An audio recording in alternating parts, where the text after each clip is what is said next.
నేను వారసుడు యువ సామ్రాట్ నాగ చైతన్యకు సరైన హిట్ తగ్గలేదనే చెప్పాలి. ఎప్పుడు పాత్రకు తగ్గట్టు తనని తాను సరికొత్తగా మలుచుకుంటూ డిఫరెంట్ కాన్సెప్టులతో పాటు ఎంటర్టైన్మెంట్ జోనర్లను కూడా ట్రై చేసినా అవి చైతూని ప్లాప్ల బారి నుంచి ఏమాత్రం కాపాడలేకపోయాయి. దీనితో ఈసారి మాత్రం అక్కినేని అభిమానులు నిరాశపరచకూడదని నిన్ను కోరి లాంటి మంచి హిట్ ఇచ్చిన శివ నిర్వాణ దర్శకత్వంలో మజిలీ సినిమాతో ప్రేక్షకుల ముందుకు వచ్చారు. ఈ సినిమాలో చైతూ మరియు సమంత మరోసారి జతకట్టారు. ట్రైలర్ తో మంచి రెస్పాన్స్ అందుకున్న ఈ చిత్రం ఈ రోజే విడుదలైంది. మరి ఈ సినిమా అంచనాలను ఎంతవరకు అందుకుందో ఇప్పుడు రివ్యూలోకి వెళ్లి తెలుసుకుందాం.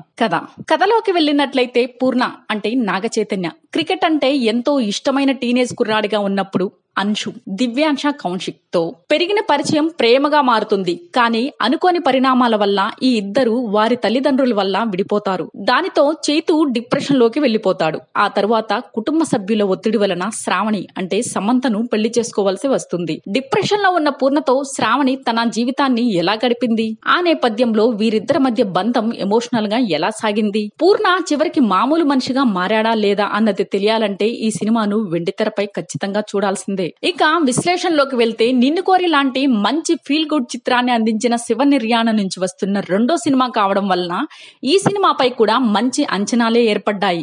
సినిమా మొదలైనప్పటి నుంచి పర్వాలేదనిపించే స్థాయి నుంచి మెల్లమెల్లగా ఆసక్తికరంగా నరేషన్ సాగుతున్న అనుభూతి అయితే ఫస్ట్ హాఫ్ చూసే ప్రేక్షకుడికి అనిపిస్తుంది. ఇక్కడ శివ బాగా బ్యాలెన్స్ చేశారనే చెప్పాలి.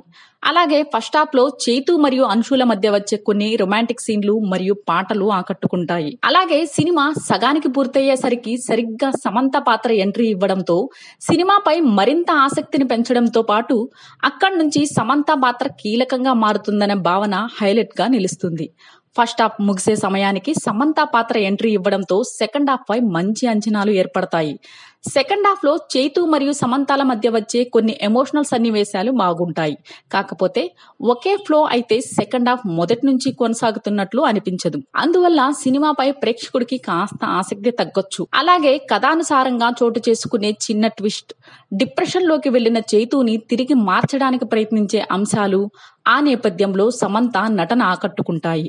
ఇక అలాగే చెయ్యి మరియు శ్యామ్ల మధ్య సాగే emotional climax episode second half అంతటికి ప్రధాన ఆకర్షణ అని చెప్పొచ్చు.